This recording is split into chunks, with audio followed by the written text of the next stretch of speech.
Hello YouTube, back out into the garage to do some tuning work, or let's be honest, my obsessive compulsive disorder undiagnosed work on my 848 track bike. So what I'm going to work on today, well actually to start off with, behold, after first getting my bike, my first ever motorcycle in 1998, however many years that's pushing 30, I think, close to it. I finally got myself a hydraulic motorcycle lift. So one of those things that I've always wanted. They're usually, Princess Auto specials, Harbor Freight for my friends in the States, and maybe Machine Mart for my UK friends. So Princess Auto is the usual source of these things, anywhere between $5.99 and $7.99 whenever they come on sale.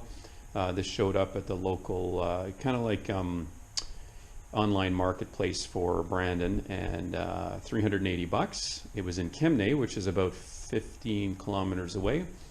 So we went out there on a whim after work, talked to the guy. He has a BMW and a Harley, nice fella. So we handshook on the deal, and I was going to try to call in some favors to see if I could get a friend to lend me their truck and I can go get it. And this guy up and delivers it the same day, follows me home from work. So anyway, works great. I swapped out, I guess, the pinch tool that they have on the front wheel with the good old Baxley Sport Chalk ripoff from, again, Princess Auto. And yeah, Bob's your uncle. I did have it strapped down with some extra security there, but really the bike isn't gonna tip off it. You can see the whole thing sort of wobbles slightly. So this is probably a 400-pound motorcycle. I'm not sure you'd want to put on a 1,300-pound Goldwing, but it's perfect for my purposes. So what am I doing out here? Well, I think in one of my previous videos I talked about how over time what people have noticed is that the plastic fuel tanks on these Ducatis are known for swelling up due to the ethanol in the fuel, or at least that's what I've read online. Obviously it swells probably in multiple dimensions, but one of the things it does do is swell fore and aft, to the point of which you can actually buy a bracket, and I think I might have shown this in one of my videos. Anyway, it's underneath here, but a bracket that has a sliding mount, simply because these things do swell significantly enough that it no longer fits on the bike.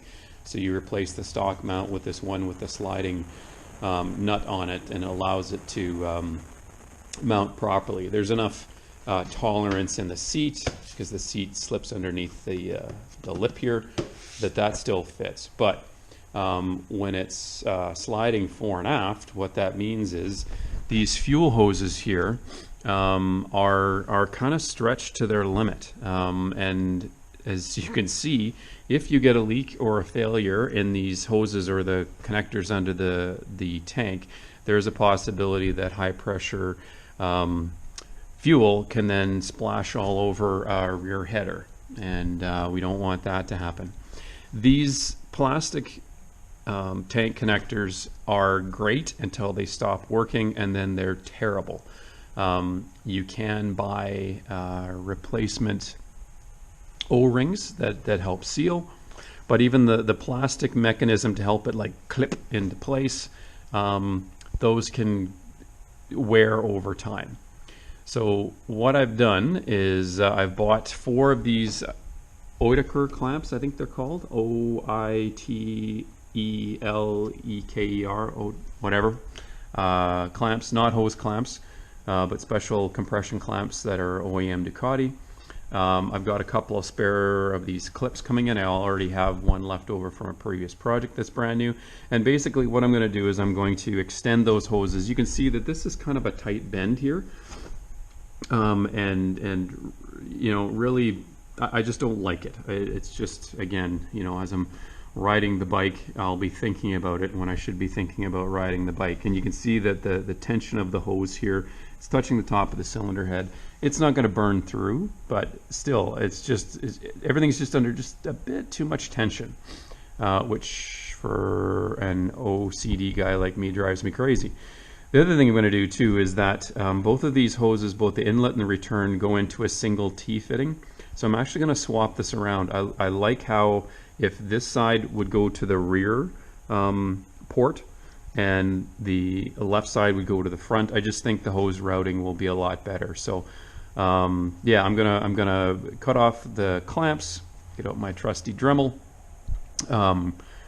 maybe replace a clamp, but cut it off at the T-fitting up here too, and then just give myself some extra hose, not too much that it's sloppy, but just enough that it that everything's not under any sort of tension. So anyway, that's the plan for today. So this is where I'll start this video as a preamble, and then I'll maybe show some video or take some video as I go through it. So stay tuned. So that went surprisingly well, at least cutting off the old fuel hose. So this is the T-fitting, and of course there's no valve or anything designating which one is feed and which one is return. So I think swapping out the ports left to right and that sort of thing shouldn't be a problem. This is the adjustable mount that I was telling you about, and you can see how far back it can potentially go when it comes to mounting the fuel tank. Really trick piece that solved me a whole lot of headaches when I went to refit this this tank, and suddenly nothing would line up. And then of course some internet Google searching tells you what can happen when you're dealing with plastic fuel tanks. Plastic fuel tanks are great because they can be mass produced relatively cheaply and quickly, and replacement tanks are a fraction of the price of a steel Ducati tank, or God forbid an aluminum one. But they do swell, which is a bit of a problem. So this is the replacement hose I bought. For those of you who live in Canada, good old Canadian Tire special. And it was interesting. I double checked, but they had two 5/16 hose. So this is 8mm hose. This is 7.9, close enough. I'll warm it up a bit and use some WD-40, and it should slide on there. But they have fuel hose, and then they have fuel injection hose. And so more than double the length of this was half the price of this for fuel hose. But of course this needs to be high pressure hose. So made by Continental, who also makes some half decent tires from what I understand. So this is what I'm going to use to replace it.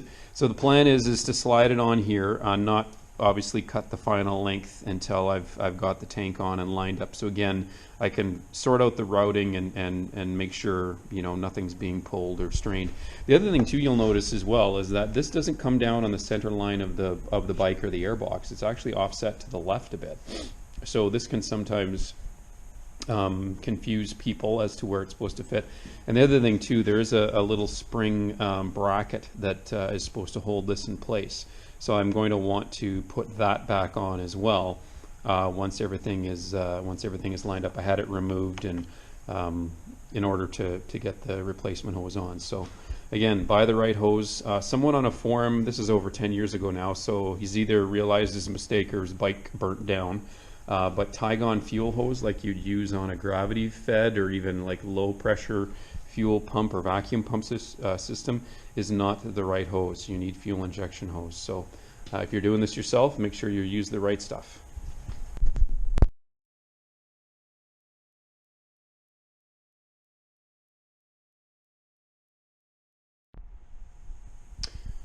So I'm filming this a bit out of order because I realized when I finished filming, so to speak, yesterday, I'd missed an opportunity to take some closer video of these clamps and how you fit them to the fuel fittings. So to start off with, a little joke here is that workshop isn't a workshop unless you've got a piece of wood there. This also doubles as a drilling surface for the drill press. So I've repurposed it as a prop. And let's see here, maybe I'll add some light. But if you take a look there, you can see those Oetiker clamps, both here and right here, and this is the additional length of fuel hose that I've added from our friends at Canadian Tire. Little spacer that I've put there too, just to prop the tank up a bit higher because the fuel fittings I was worried were fouling on the cross member there.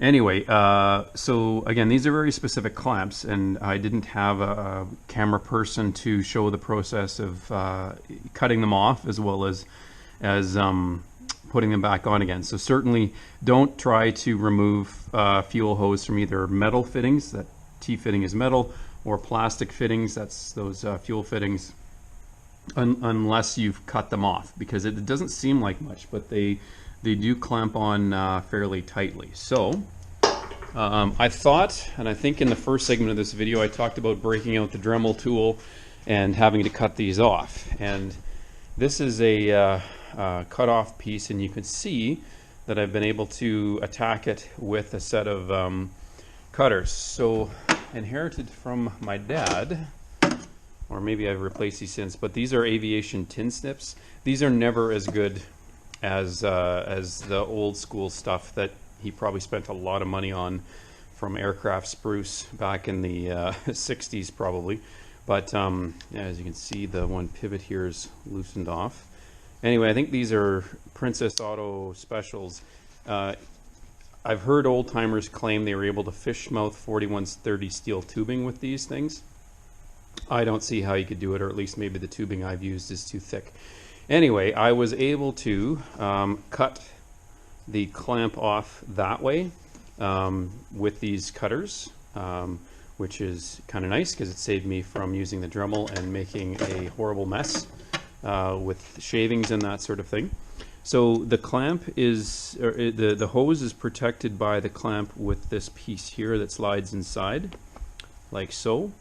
And you can get special Oetiker clamp pliers, but I didn't want to do that, only using them on an irregular basis. So what I did is I had these front tin or wire cutters, and you can say they're manufactured in China, so they weren't the greatest to start with, although Tecton, I don't know.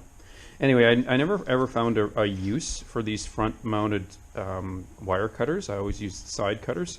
So anyway, what I did was I took these and then dulled off the cutting edge here, so that when you go to compress the clamp like this, it is normally open, and then you slide it over the hose. Let's set this down,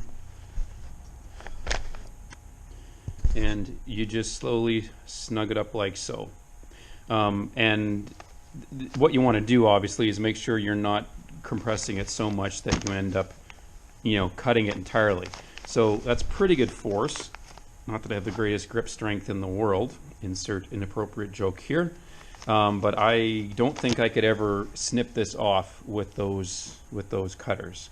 So that's a cheap and easy mod that if you are installing these things, get a cheap set of front cutters, dull off the cutting edge like I've done there, and you don't have to buy yourself a expensive Oetiker clamp plier. Now you have to be careful, obviously, that you don't want to compress it too much, but just eyeballing it, this is compressed about the same amount as the ones that I took off. So yeah, with my custom-made Ducati wooden prop, you can see underneath there, and just I like this angle here, that it's less of a extreme bend, and it's tucked up underneath the tank like it's supposed to, and everything's clear of things that get extraordinarily hot as the engine's running, or there's no tight bends. The other thing, and I'm not sure how well we're going to be able to see this, I think I've got this in here. Nope. Where did I put it? Rubbermaids are the home mechanic's best friend. In here. Okay. If you're getting ill by the camera spinning around, my apologies. So this is one of the fuel clips that I took off, and hopefully you can see that in focus, but right about here, you can see my finger, you can see that the O-ring has been damaged. So probably pushed in at the wrong angle, or obviously it's been flattened, and so that's not going to give a proper seal. So this is one that I took off. So while by all accounts it's slipped in and clipped into the fuel bung, that was going to leak, either whether it was fuel feed or fuel return. Thankfully, these O-rings here, not the blue ones, but the upper ones, are available, and I did actually get a couple through my last order with, I think it was Ducati Omaha or some online dealer, just by looking up the part number. And this is still serviceable. The other thing you have to be careful with these things, and I've seen one, and again, it could be to deal with temperature or whatever, but in order to release these, you press here, and that allows these shouldered pieces to slide off. This can actually break up here. So I don't know if it's due to, you know, exposure to sunlight or just deterioration, but it's something to be aware of, that if this breaks here, it's a throwaway piece, because these pieces here have to seat on the lip of the fuel bung, and if they don't, it's going to pop off and spray fuel all over very hot places. So it's the same fitting as on my 796 Monster, so they're kind of standardized. One of the shops online I've seen, they actually sell a fuel bung, I guess, because it's aluminum bolted into the plastic tank, but it's one specifically for the 848 and 1098, and it has metal fittings. Lovely, but again, very expensive, and the whole process of moving the pump over and that sort of thing can be quite a hassle. So this is just something, it's a service item that I'll keep close eye on. When I get a second, I'm going to replace that upper O-ring with a replacement, and have it as a spare, because this is still working the way it should. Fuel flows properly. So, and these are between 25 and 30 bucks each, so it's definitely something that you don't want to just throw away. So this will go back into the tickle trunk of extra parts that I have.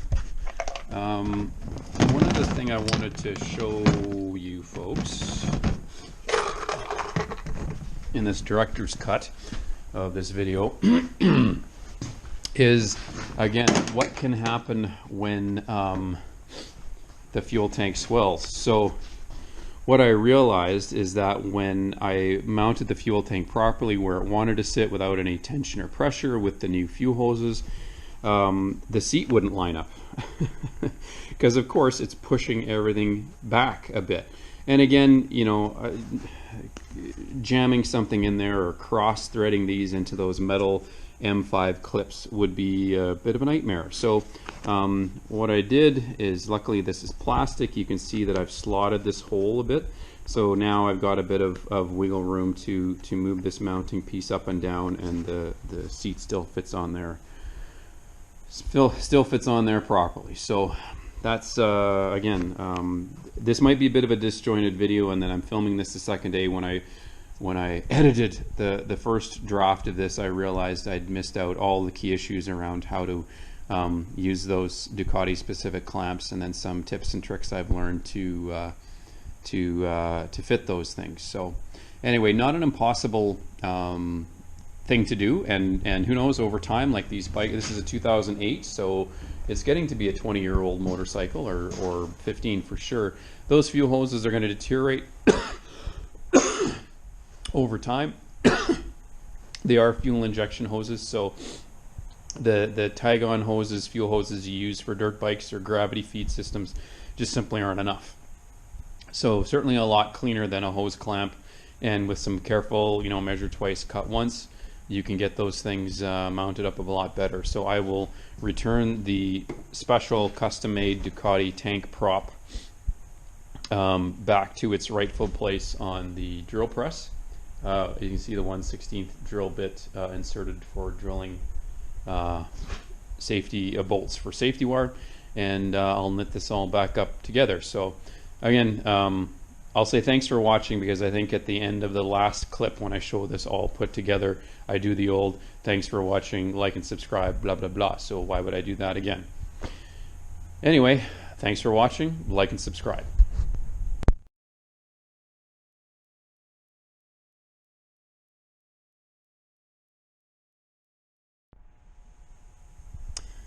Well, I'm not sure if you can see the difference, but I can, kind of. So yeah, that's the hose work all done. You can see that right here, I don't know how well you can see my finger, but if you do move this hose to the rear, there's a potential that the little tab that it sits on could foul on the frame there. So I have spaced this up a bit, but I think all in all, you know, this is kind of the setup or the orientation that I'm happy with. So again, a lot more clearance under the tank for the hose, nothing stretched out too much. You know, the tank is sitting on the bike with no stress or strain put on anything. You know, this is a bit longer here too, which again, no tight turns on the fuel hose. So you can see those Oehlicher clamps or Oehlicher clamps or whatever you call them.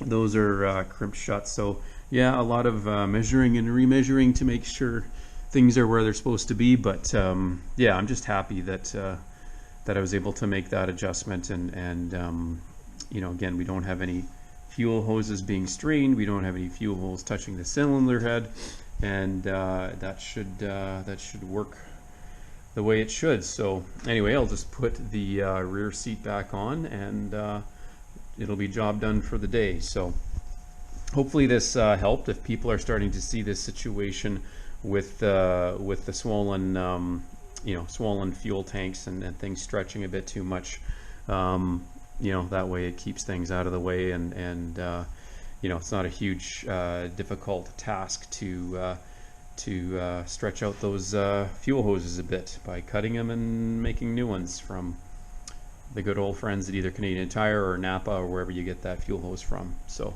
anyway, I'm now rambling like a fool, so I'll wrap things up, and like and subscribe, tell your friends.